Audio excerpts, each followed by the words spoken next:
Siaha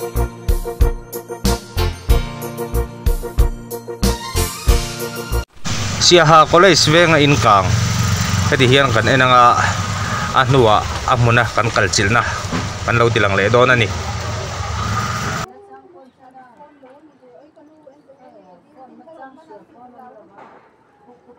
oi an van hlau do ne sir mi building so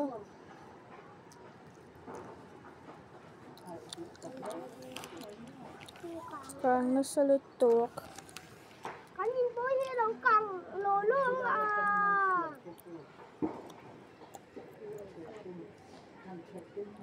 sa ṭawh hian có chak chi in kang hi chuan mo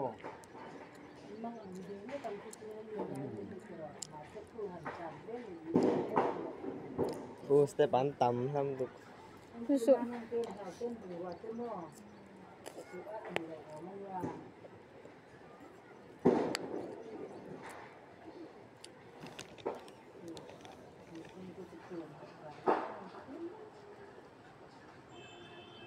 po chuan thì mình cũng khá lên lùng đi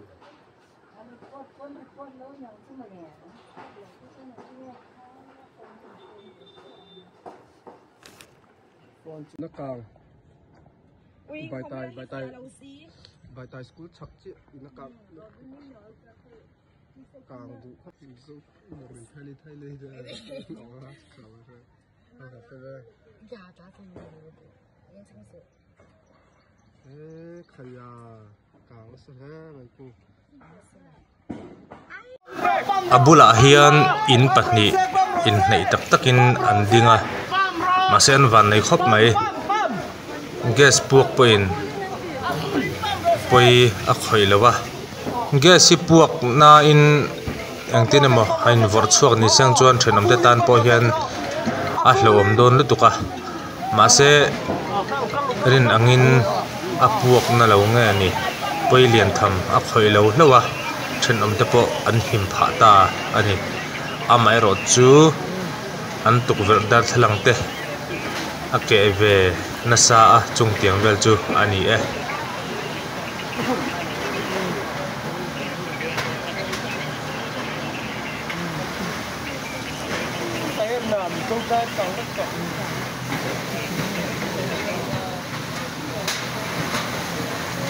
bôi đồ rằng cho bôi vách to nè cái như thế này chắc áo nằm rất là chăm sạch áo là bơi rồi